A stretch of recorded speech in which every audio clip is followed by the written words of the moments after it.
I wanted to share a poem with you all by Dorothy Donnelly, an oft-forgotten, very important 20th century poet. It's called Trio in a Mirror.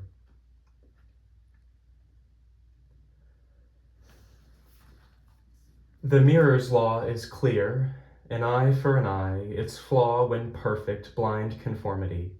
It says what it sees, but can't see deep enough, nor through a thing, misses stars behind eyes, scars to the bone, breaking heads and the heart's traumas and dramas. Just a tooth for a tooth, no more. That's the mirror's view of truth. Even that much consulted mirror on the wall couldn't tell all, though it couldn't help telling the truth. Such a magic glass which will never connive with a wicked queen or favor a wicked scheme is a useful tool in a fairy tale where the beautiful one who was good gains all the gold and the love as we hoped she would.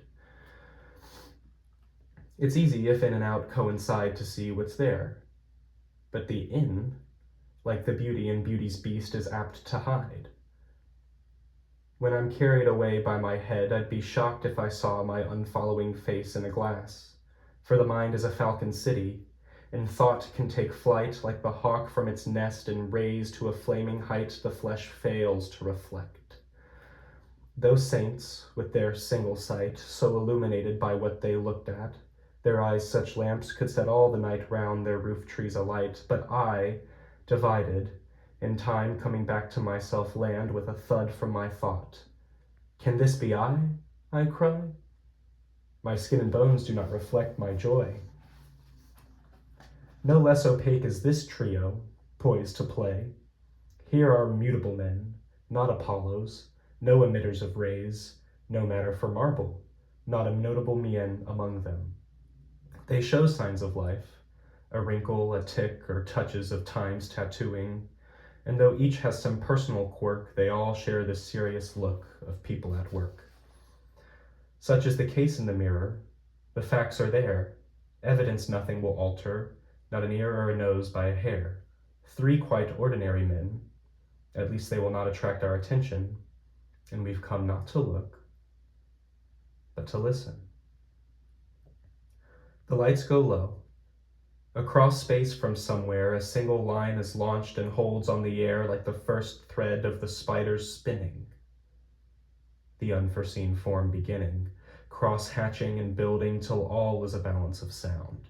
Now the liquid notes of the flute float, serene as the water where long green willows lean and lilies gleam, and the fire of the cello colors the cups of the flowers umber and yellow as they flash, thin blown and brittle, in the harpsichord's sudden garden of glass, and tinkle and turn with the time, fast, slow,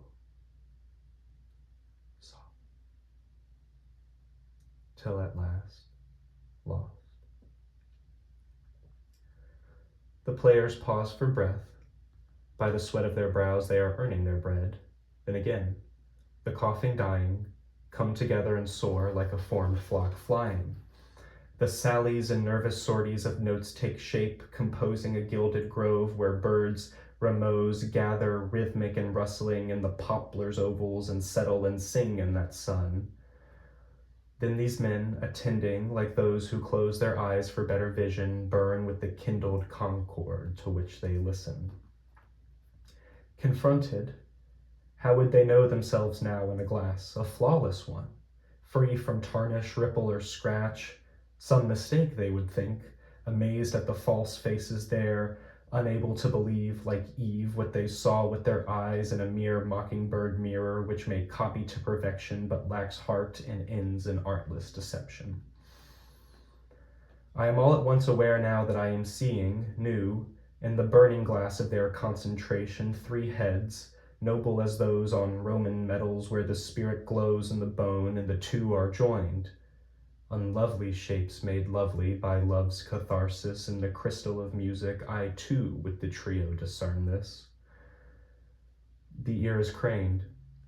Such intentness is tender.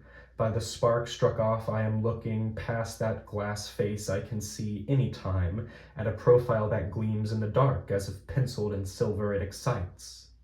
It is Sybil, like a sculptured angel, all felicity augured in those limestone eyes. Thus set free, I am no longer my cloud. I can see light through me.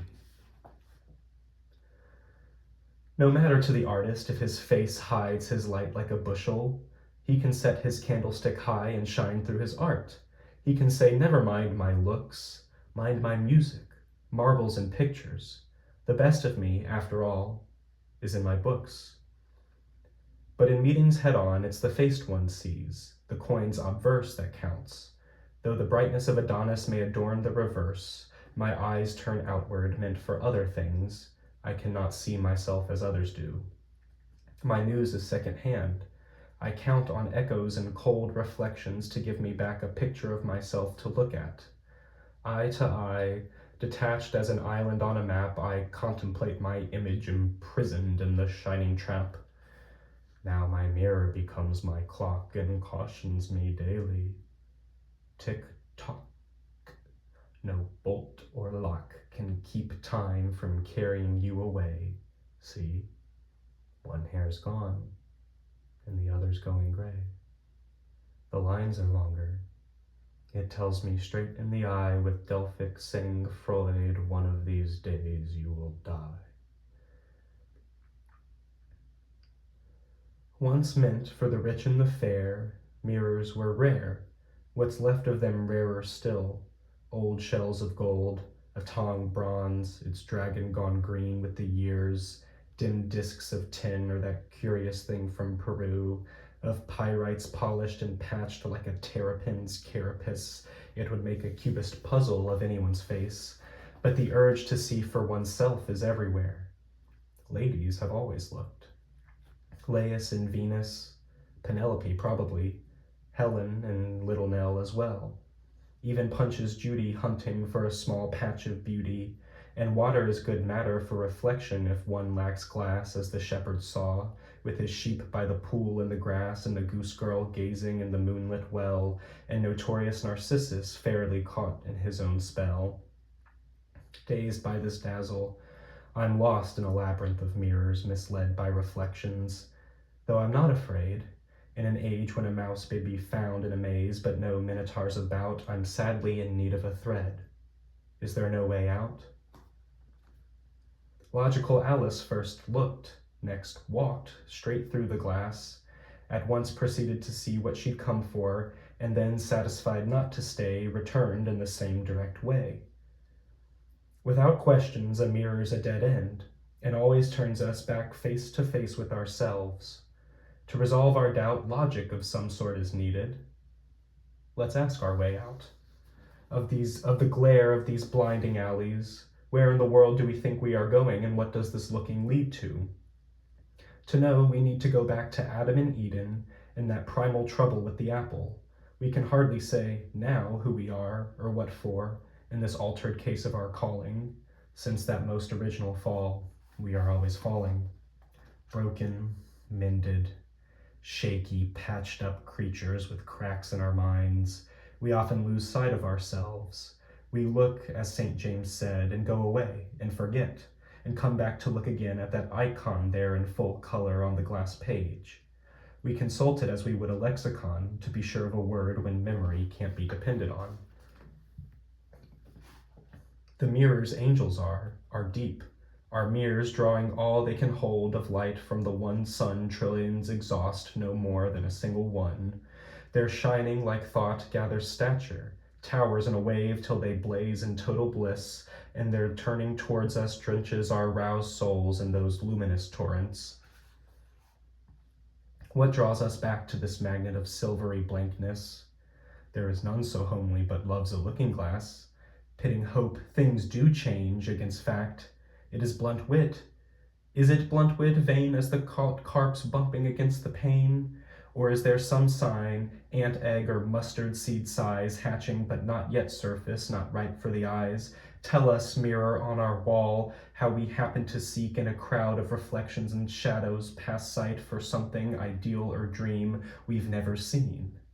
Why is it we find the ugly unfair, not at all what the flesh was meant to be heir to, and as for beauty assume a family right, as to an unforgettable heirloom? The hunger we're born with pushes us, each to his pasture, the worm to the walnut, the eye into orchards of light. Ignati nolle cupido, says Ovid, no hunger for what you don't know, and you know you want more than I show. Unless you see through me, for here are only the skins of things and the buds. Here beauty only begins. What a roundabout way to discover all's not in the picture, that the mirrored face, like a buffeting rose losing its battle with beetles, has not realized what it's meant for. Oh, happy fault, the flaw which offending lets us see we have eyes for the perfect, for the end of becoming, the last, not the first. It's the golden apple of matter for which we thirst. Is there a glass like the king's daughter, never misled? Not one. Though music, for a moment, may mirror a man to the heart of his heart, or head so blaze with life that the light thrusts through, as in crystals, till the bones utter it, you are gods, God said. But you are dark. A cloud is on the star, and not a mirror in the world can show how beautiful you are.